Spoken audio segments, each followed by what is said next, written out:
Hello, welcome to another Becoming Modern Man. We are playing Mardu Death's Shadow, and our final matchup of this league is against Mono Blue Tron. So yeah, we kind of had some strange matchups in this league, it has to be said. Perhaps some unfortunate matchups given our deck is kind of geared against Hogak for the most part, which we didn't encounter. But yeah, we're playing against Mono Blue Tron, so it's another throwback deck.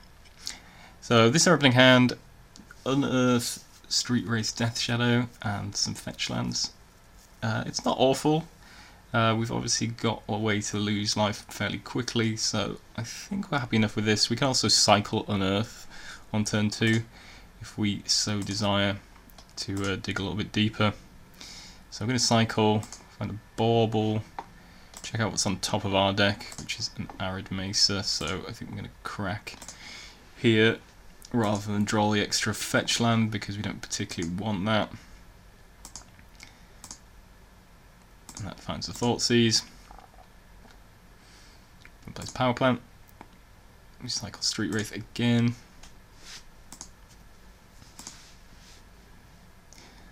Thoughtseize, Seize, Cyclonic Rift, Oblivion Stone, Remand, Talisman of Dominance, and Walking Ballista. So they're all interesting cards. Ballista's certainly problematic long term. We don't really want to get pinged to death by a ballista. Remand will be kind of annoying as well generally, but obviously our opponent can't do anything with it right now. Talisman seems fine. Cycling Rift is also potentially irritating in that they can just bounce Death Shadow, which would be annoying. I think Ballista is the best card here. Can't remember what I took. Yep, I took Ballista. You can run out Death Shadow here as well, so that's a 3/3. Plays Talisman, passes a turn. Attack for 6 here. We could potentially cycle this Unearth here. I can't remember if I did or not. Decided against it. I suppose Unearth gets back Death Shadow, which, if our opponent is able to remove it somehow, potentially with the Oblivion Stone, which we I think we know about. So attack for 6 again. Poke Cyclonic Rift the Death Shadow if they want, but they've chosen not to. Decided to do end of turn, which I suppose makes sense. We could have hit for an extra point there as well if we tapped the Silent Clearing. Or maybe we should just play the Marsh Flats. Draw a Street Wraith off our Mishra's Bauble. From plays Khan, which is certainly irritating. Khan finds Engineered Explosives for 1. We draw a card off Silent Clearing, which finds Angler, which is nice. Certainly a good way to deal with this Engineered Explosives. Use Tidehollow Sculler to get rid of the Oblivion Stone. Cast an Angler and a 9/9 Death Shadow. It uses Khan to find another Oblivion Stone, which they can cast but they can't use it just yet. And I think do we know our opponent's hand? So Remand Condescend, is that our opponent's hand? So, I mean, that seems pretty good for us. Okay, yeah, so Engineered Explosives kills off the Death Shadow. Still have 7 points of damage. I think we're going to kill the Khan and then hit for 5. That's the most logical thing to do. And Ranger's a really nice draw here, so we can Ranger. Get a Death Shadow back.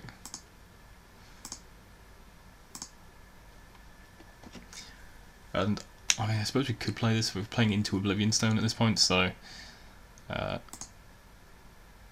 guess the smart thing to do is do nothing. Someone has to tap pretty low if they're going to use this Oblivion Stone, at which point we can then unearth the Ranger of Eos, Ranger Captain of Eos, and then that that prevents them from using this Oblivion Stone, this second Oblivion Stone. So we'll attack, opponent's going to use Oblivion Stone because they have to. Get back the Oblivion Stone that was under the Tide Hollow Scholar. But we are going to get the opportunity to Ranger Captain. The opponent's going to condescend for 0 just to get the Scry, which is fine, obviously we'll pay for that. Get to fetch up another Death Shadow. And I'm just going to play the one. I suppose we could have played both in theory. It might have made more sense. Yeah, I think it's fine to play both there actually. I probably should have played both, just in case I had an instant speed bounce spell. Because Rift is instant speed, right? Yeah, given they've got Rift, I suppose we probably should have played around the instant speed bounce spell. But yeah, as it turned out, it was fine. Our opponent didn't have another play and they conceded to that. But yeah, I think we should have played the extra Death Shadow for double certainty, given they are likely to be running some amount of bounce. Certainly we've seen Cyclonic Rift, and also Repeal is a card that sees play in Mono Blue Tron, or it did back in the day. So let's go to sideboard. So in terms of sideboarding, I guess not too dissimilar to our other Tron matchup. I'm going to bring in Fulminator Mages, and potentially this Wear and Tears. Nothing else is, yeah, not really any different really. We want to take these in and probably for the most part take out spot removal. Everything else seems fine. Okay, so here we have game 2. So I brought in Liliana, the Last Hope. Yeah, I mean, I suppose it's a long-term threat. Given that's kind of a slower Tron deck, I suppose that's reasonable that we could potentially get an emblem off Liliana, or just rebuy our creatures repeatedly with Liliana. So got the Shrine into Inquisition. It has double Thirst and an Oblivion Stone. Guess we'll just take the Oblivion Stone here. They're not too far off Tron, I guess, but so we'll just ditch the Oblivion Stone and try and kill them as fast as possible. There's Power Plant. We'll get to Tide Hollow Scholar here. We're going to take the Walking Ballista, leave our opponent with more Thirst for Knowledge. There's Expedition Map, which finds them their last Tron piece. I'm not going to be able to play that this turn. We draw Wear Tear, which is fine. So we're going to go down to 11 here. We can run out a 2/2 Death Shadow. Isn't the most exciting. We're going to hit our opponent for 2 here. We're going to play Thirst for Knowledge. Pitching Thirst for Knowledge and Field of Ruin. To attack again. We're then out to 11. Play Liliana. I'm just going to tick it up here, given that we've got no creatures in our graveyard.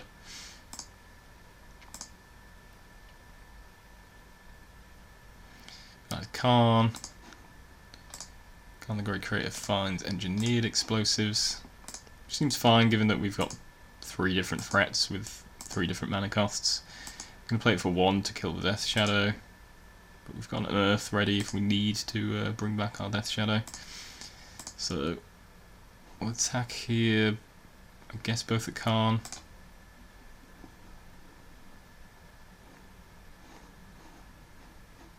I'm not actually sure what happened in that attack. So we didn't kill Khan, did we just attack our opponent there? Maybe. I'm going to force our opponent to crack this Engineered Explosive now.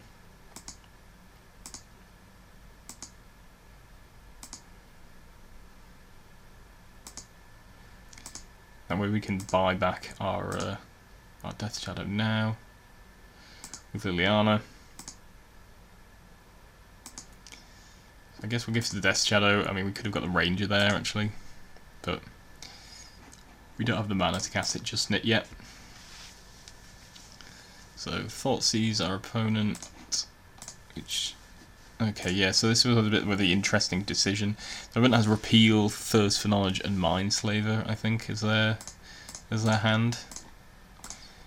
So I end up taking the Repeal, so they can't bounce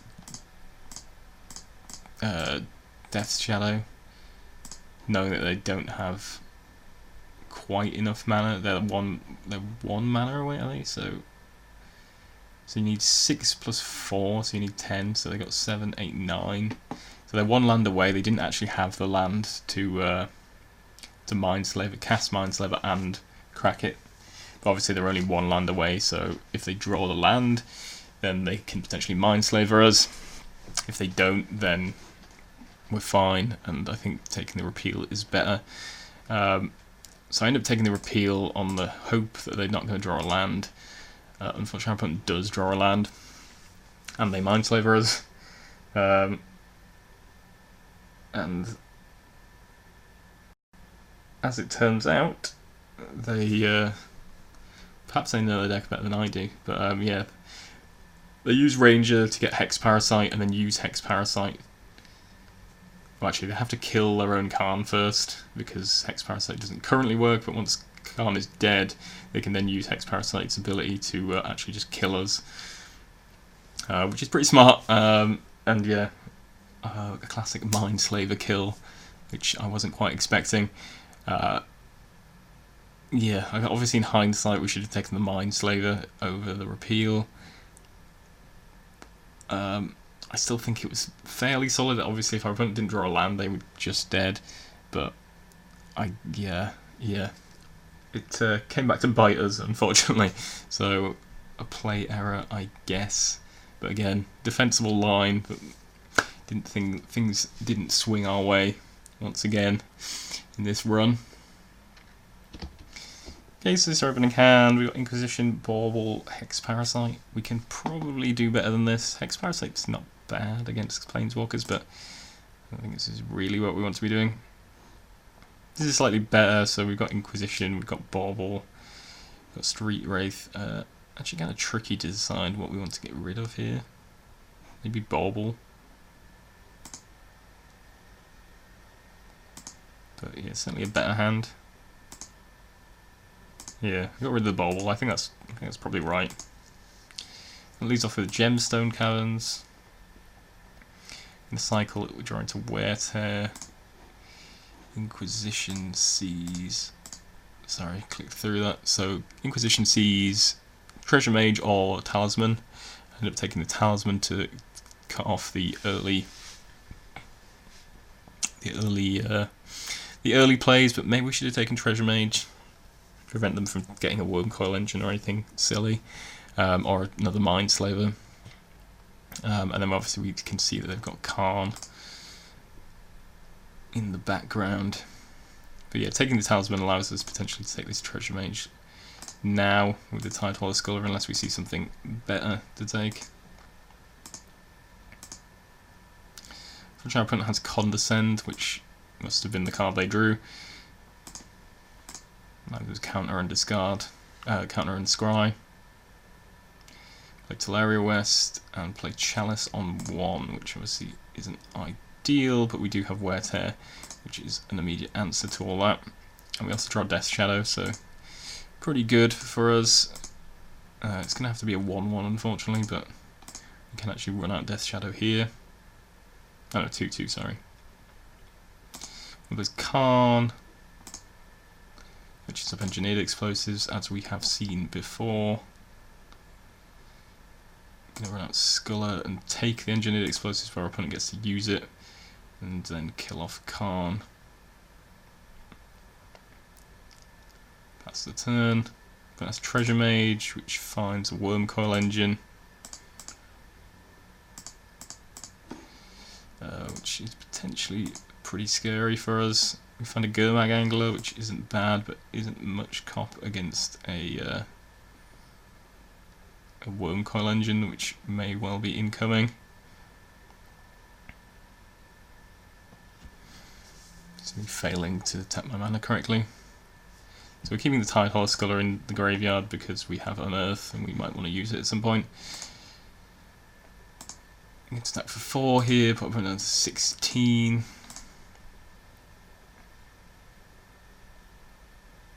Place Thirst for Knowledge. Actually pitching the Wormcoil Engine, funnily enough. So I actually think the Wormcoil Engine would have been pretty bad for us, but our opponent's obviously got other things in mind. So we crack the Bauble. See a land on top of our deck, which isn't obviously terribly exciting. Attack here, opponent's going to block the Angler, save themselves 5 damage, go down to 10. I'm going to cast Ranger, but our opponent's going to have something to say about that. So yeah, another Condescend counters the Ranger, unfortunately. Maybe we should have just gone for the Silent Clearing draw there.